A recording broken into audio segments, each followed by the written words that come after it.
to Devoxx Belgium. I have a camera and a microphone. Let's have a talk with some of the speakers and the guests. My name is Patricia, and I'm here to have my talk here in the afternoon about how to balance work and parenting. Okay, which can be quite challenging. It is quite challenging indeed, and I'm a single mother of 4 kids, so you can imagine it's even more challenging, right? At what age? 4, 6, 15 and 18, so I have everything. I have one heavy 15 teenager, so... Yeah, so you know how it is, yeah. I know how it is. I have it here 4, multiplied 4, yeah. Okay. But you're also involved in development? Yes, I'm an engineering manager at Bol, and my background is in development, and I moved from development to management positions to become an engineering manager at Bol. Okay. Yeah. And is the managing that you do at Bol related to the parenting or vice versa? The managing at Bol, it's also parenting in a way, I think, but different, right? With kids is a different aspect. But I think it's a topic where we don't talk about that much, and that people come back after maternity leave or as a dad when the kid is born, and then we just expect them to go back to work like nothing happened. But it is, I think, one of the biggest life-changing events. So I want to tell my hacks how I combine everything together and inspire people with that, and hopefully they can step out of my session and think like, oh, if I implement this, my life will be a little bit better.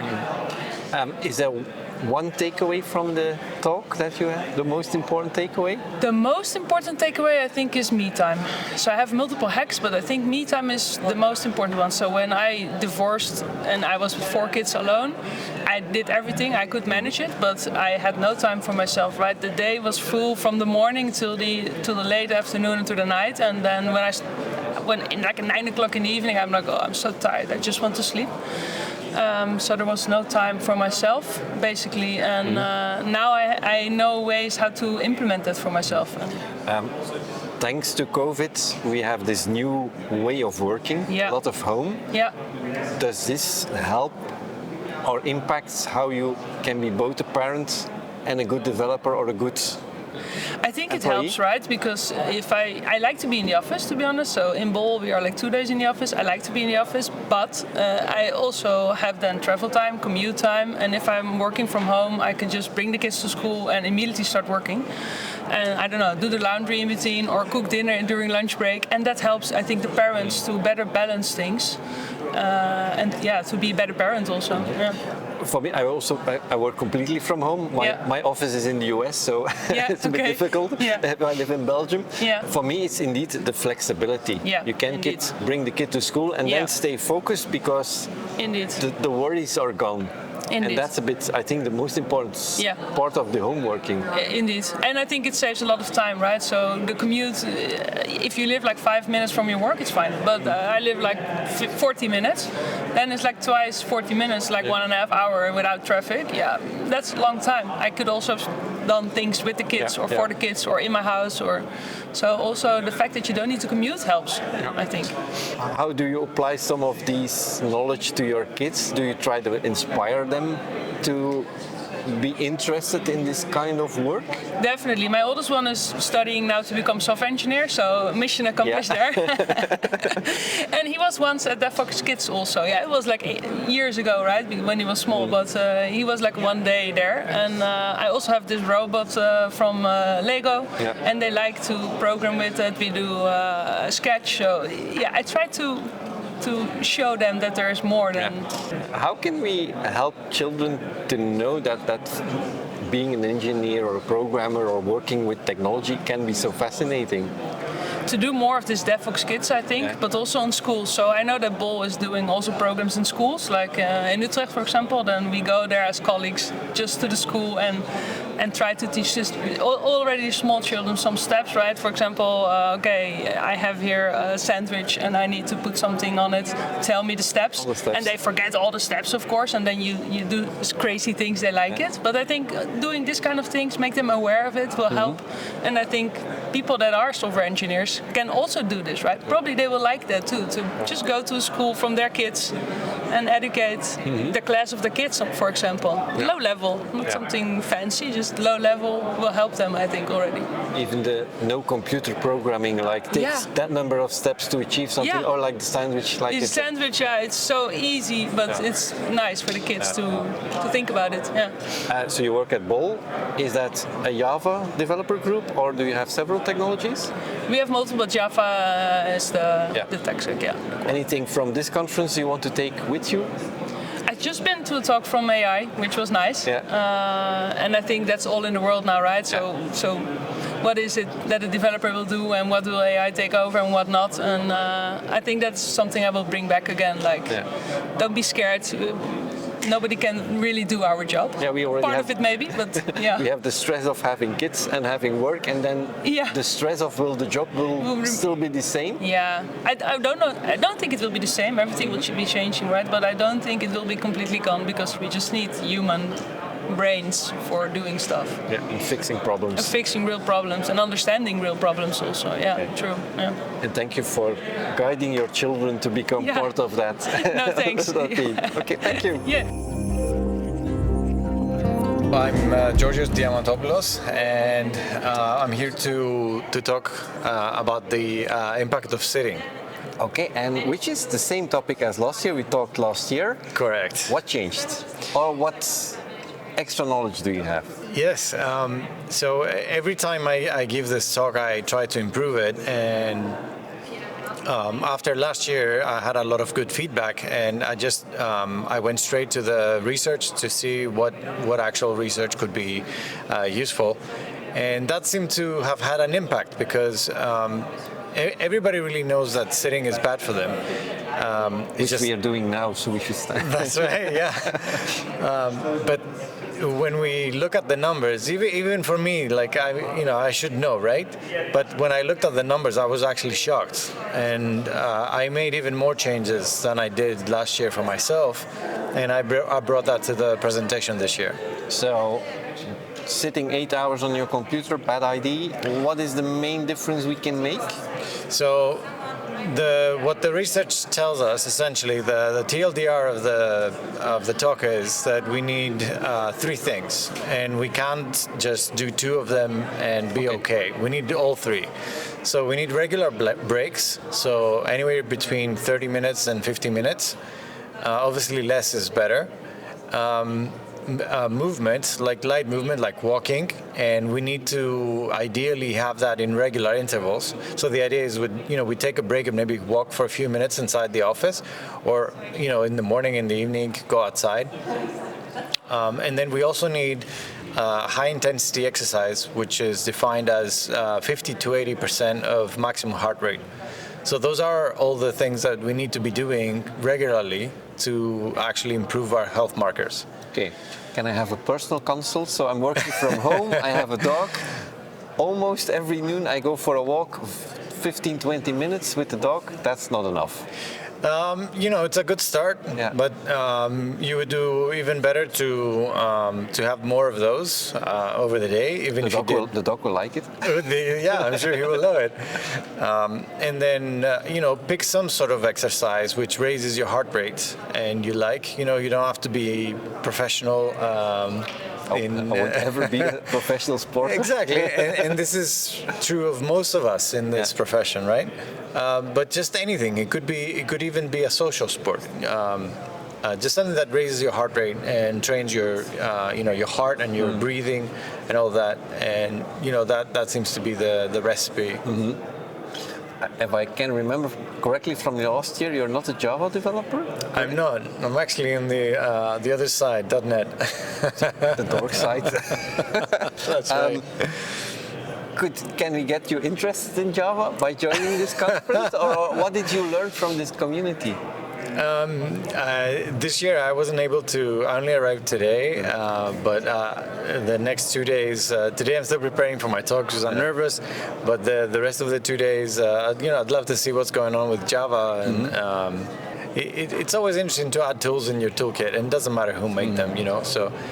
If there's something interesting, I'll definitely pick it up. Like last year, I was very interested in, pleasantly surprised by LangChain in Java.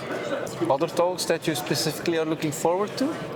I went to a really interesting talk earlier about burnout, and it was a really interesting story of someone who went through burnout and then went through the motions of going to psychiatrists and antidepressants, and he described his journey, and I think we can learn a lot from that. Yeah.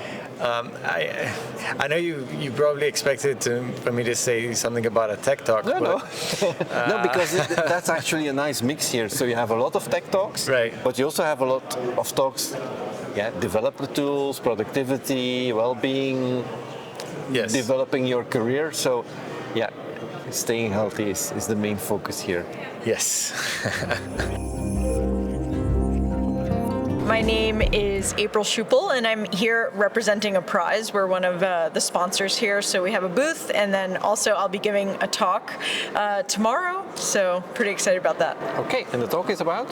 The talk is called Push, Pull, and Merge, and it's all about a prize's journey of growth through acquisitions. So you can imagine just doing one merger acquisition is hard enough. We've done like 15 in the past 5 years, just 3 this summer. So it's a lot of change for a lot of people, and so the talk is all about the lessons we've learned from that, ways that we can try and make things better, and all the benefits of coming together in that kind of way, all the innovation that can happen, all the great people coming together and stuff like that. And also the scare, because getting bought for the employees can be quite scary. It can be scary, and also, of course, sometimes that means that some people are going to lose their jobs, which is, we'll also be talking about some of the more difficult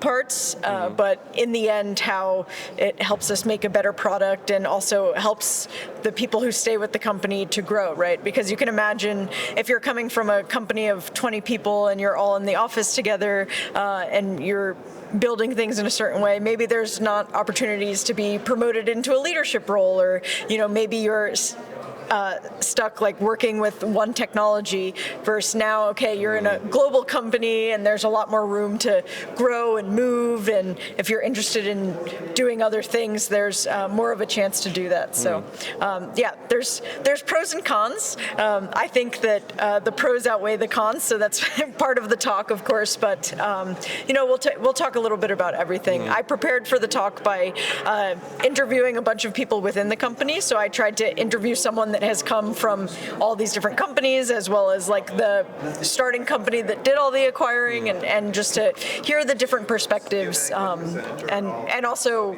like technological innovations that have come. Like one thing that's kind of funny, for example, is we have acquired companies who were interested in using a prize, but maybe couldn't get a license for it. But now, okay, they can use it.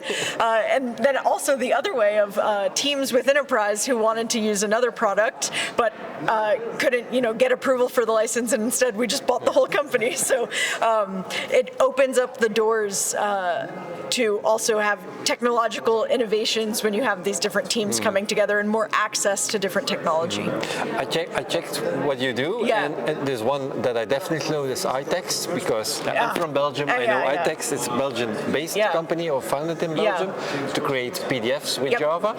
What are the other tools, or how can we know your company from which tools? Sure, so iText is a big one also, especially here we're very close to their office over in Ghent, so a nice Belgian success story, of course, but two of our most recent acquisitions that happened were, one is Scanbot, they're based in Bonn, Germany, and then also Accusoft, they're in Florida. We've also a few years ago acquired a company called Lead Tools. Now you're putting me on the spot. I'm used to having my slide with the timeline and all the logos, but a bunch of tools. A bunch of different tools. iText, for instance, is about open source licensed. Yep. I always find it fascinating when a company is able to have an amazing open source library. Like Vaden is for me one of the key examples there. You can create amazing applications with a free tool. And if you pay for it, then you get support and additional premium features.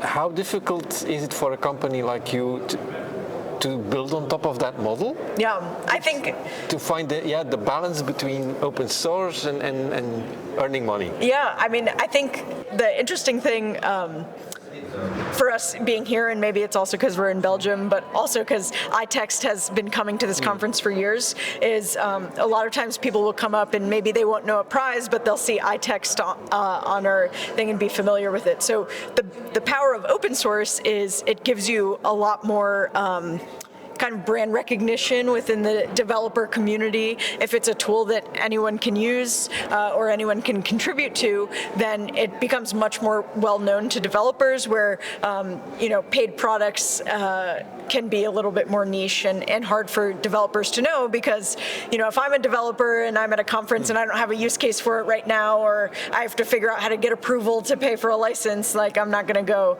and try to use it. So I think that's like one benefit of the open source, of just like being more well known, but then thinking about, okay, well, if I can just do the open source, why would I pay for it? You do get those extra benefits of support and additional features, and there is a cost to open source. Like it's fun to use, it's free, but it's also you have to be the one to maintain it and do all sorts of things. So it's a balance, like with anything. Do you want to pay for the convenience or the additional features, or do you want to build everything on your own? So. Okay, and with the company, so you acquired a lot of other companies. Yeah. What is the most important takeaway from the talk that you will give about this? You gotta come to the talk. No. One takeaway. So I think my biggest takeaway that I'm gonna try to drive the point home, and then also that I wanted to talk about, just because you look at this conference or a lot of other developer conferences, it's all talking about AI all the time. But one common thread that I found across talking to all these different people is the people is really the most important part. Like that is the most important thing, because AI can do a lot, but AI is just taking what humans have done, and maybe it can do some calculations a little faster, synthesize things faster, but it's like the human creativity that is the spark, and being able to, when you make an acquisition, I kind of was coming to this sort of analogy of, when you do vibe coding or something, like, okay, it gives you a starting point of the code, and like maybe it works, but you don't have any of the context of like why things were built that way, or like, how things have come to be. So being able to acquire companies and also get the people who have all the domain expertise, who have all the knowledge of like how something was built, like that becomes the most important thing,